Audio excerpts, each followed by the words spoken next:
Welcome back, everybody, to another deep dive. We got a really interesting one today. We've been hearing a lot from you guys about digital transformation and how, especially with, the way the economy's been going, is it even worth the cost, the headache, the disruption?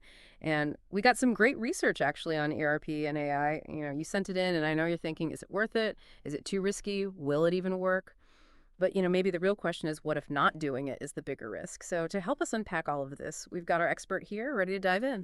It's funny because this comes up all the time, and the desire to kind of stick with what's known, Mm-hmm. it comes from a good place. Mm. You want to protect yourself, especially when things are uncertain. But think of it this way. Imagine, businesses, they're like race cars, Yeah. right? And to win, you need the best parts of the latest tech. You got to constantly be upgrading for speed, for handling. Well, digital technology, especially when you combine ERP and AI, Yeah. those are like those high-performance upgrades. But for your business, So it's like, yeah, your old car runs fine, but everyone else is getting turbocharged. But I bet some people are thinking, hey, if it ain't broke, don't fix it, right? Long. Is that a valid point, or are they missing the bigger picture? yeah, well, it's understandable to think that way, but ERP, it's not just about fixing what's broken. It's Yeah. really about making sure that you're able to thrive in this environment where things are changing so quickly. Think of it like this. It's like the central nervous system for your business, Yeah. right? Let's say you have, finance over here. You have your inventory over there. You've got customer data, your supply chain, all these different things in separate systems. ERP brings all of that together so you have this real-time view Hmm. of everything. Oh, okay. So no more like digging through spreadsheets in five different departments. It's all connected. But where does AI fit into all of this? It sounds like, going back to the car analogy, it's like the turbocharger, right? Exactly, exactly. ERP gives you all the data in one place, and AI is what helps you unlock it. It turns it into actionable intelligence. So for example, let's say you're a retailer and you have thousands of different products, right? AI can analyze all of your sales data, figure out what's selling, when, to whom, and then it can actually help you tailor your marketing to specific customers, which means you're going to get way more sales than just, doing kind of general marketing. Yeah, a lot more targeted than just kind of like that spray and pray approach that I usually use. But I'm betting some people are probably thinking, okay, this sounds great, but how much is this going to cost? Yeah. We all know that ERP and AI, they don't come cheap. How do we even start to justify that cost, especially, in the current climate? That's a great question, and it's one that we hear a lot. There's obviously, the tangible returns like cost savings from efficiency, from fewer errors, but I think a lot of people miss the intangible benefits, which are things like making better decisions, having happier customers, being able to scale your business more quickly. So it's not just cutting costs. It's about making sure that you can actually grow and you're ready for whatever comes next. Like it's almost like having the chassis that can actually support putting in a bigger engine when the time comes. Exactly, that's a great way to put it. And that actually kind of leads into another pushback that we hear a lot, which is that we've managed fine without relying on technology this much. There's this fear that you become too dependent on systems. Right, like handing over the steering wheel to a robot. But isn't that a misconception of what AI actually does? I think it is. ERP and AI, they enhance human judgment. They don't replace it. Think of it like this. AI is like a superpowered analyst. It can find patterns in data that we might miss. It's like having this co-pilot who's amazing at navigation. But you, the pilot, you're still the one who makes the final call. So I still get to be in control, just, maybe with a lot more information to help me make better decisions. But what about security? Like, with all this data now in one system, isn't that kind of like a prime target for hackers? Yeah, that's definitely a top concern for a lot of people, and it should be. Security is paramount for any vendor that you would work with. They're using encryption, multi-factor authentication, constant updates. It's like having the best, most advanced security system on your car. And honestly, in a lot of cases, digital systems are more secure than having paper files scattered everywhere. So instead of worrying about someone breaking into a filing cabinet, we're talking about, state-of-the-art digital locks and alarms and all that stuff. But this kind of brings up another concern that I've heard, which is, what about the future? What if we invest all this money and time into this now, and then in 5 years, it's all obsolete? Well, that's where, scalability and future-proofing come in. Think of it like choosing a car platform that you can upgrade over time, right? Yeah. Start with a solid base. But as technology advances, you can add new features like, driver assistance systems, maybe even swap out the engine for an electric one down the line. Modern ERP and AI systems, they're built with that same philosophy in mind. Okay, so I'm not going to be stuck with the digital equivalent of an 8-track player, but I'm guessing this level of customization and future-proofing, it doesn't come easy. What does it actually look like to implement something like this? Yeah, it can seem daunting for sure. But, the good vendors out there, they understand that this is a journey, not a jump. They work really closely with you to understand, what your current setup looks like, what are your specific needs, even what your team is comfortable with. It's like having a pit crew that helps you modify and fine-tune your race car for peak performance. So it's not just like, here's the tech, figure it out, good luck, it's more collaborative. But even with hand-holding, change is tough. How do you get employees on board with this, especially, people who have been doing things a certain way for years? Yeah, I mean, resistance to change is natural. But I think it's important to focus on what's in it for them. With streamlined workflows, there's less busy work, they have access to better data. Suddenly, their jobs become more about strategy and less about, just data entry. It's like giving your pit crew the best tools and training so they can work smarter, not harder. So instead of pushing back, they might actually be excited about this upgrade. But let's be real, there's always going to be a learning curve with new technology. What kind of support can businesses expect during this transition? The reputable vendors out there offer really extensive training programs, resources, and ongoing support. They really understand that investing in your team's success is crucial to making this whole thing work. It's like having a team of mechanics and engineers always available to guide your pit crew and make sure that everything is running smoothly. That makes a huge difference. It's not just about buying the tech, it's about having a partner that's actually invested in your success. But no matter how great the support is, I think there are still a lot of folks out there who are hesitant. And it comes back to data security concerns. Yeah, for sure. Data security is top of mind for everyone, and it should be. Leading vendors, they prioritize this. They're using encryption, multi-factor authentication. They have constant updates. It's like having the most advanced security system protecting your car.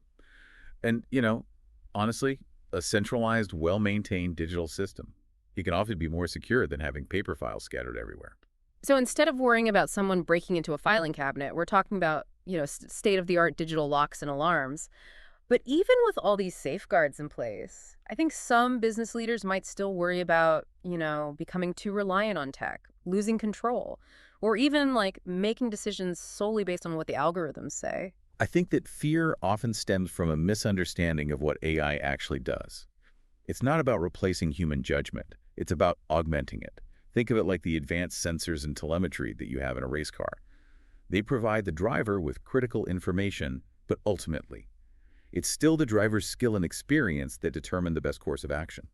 So it's not about handing over the reins completely. It's about having more data-driven insights to help inform those decisions. Exactly. It's about leveraging AI's ability to process vast amounts of data, identify patterns that we might miss, but still allowing human expertise to interpret those insights and make the final call.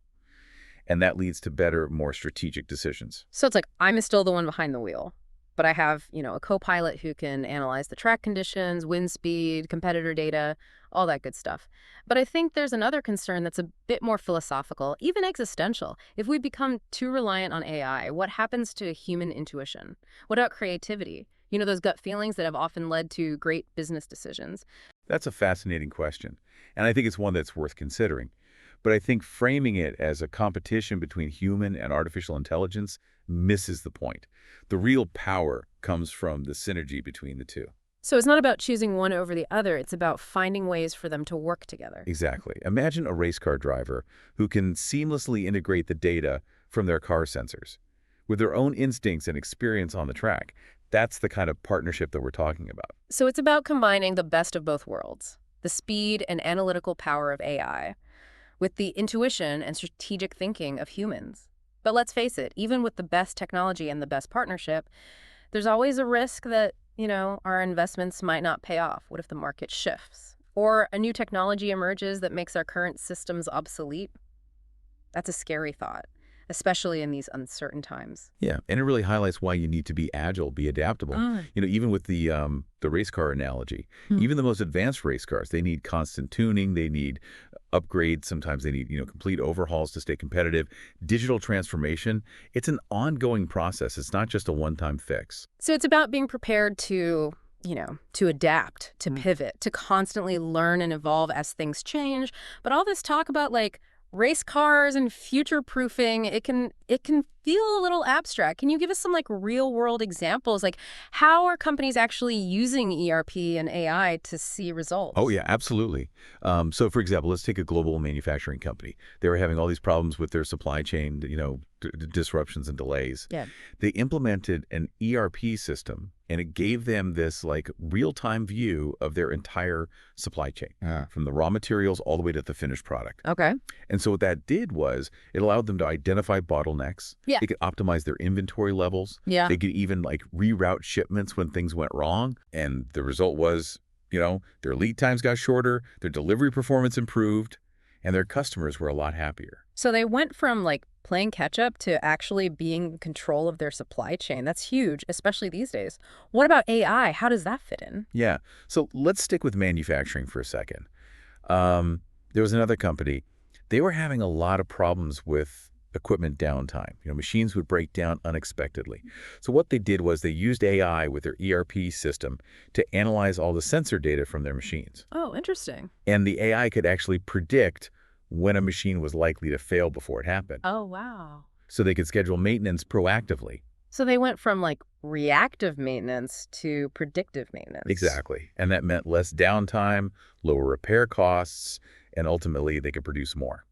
That's incredible. It's like having a crystal ball that tells you when your machines are about to act up. But this all sounds pretty complex. What advice would you give to businesses that are just starting out with all of this? Well, first of all, I think you really need to understand what your goals are.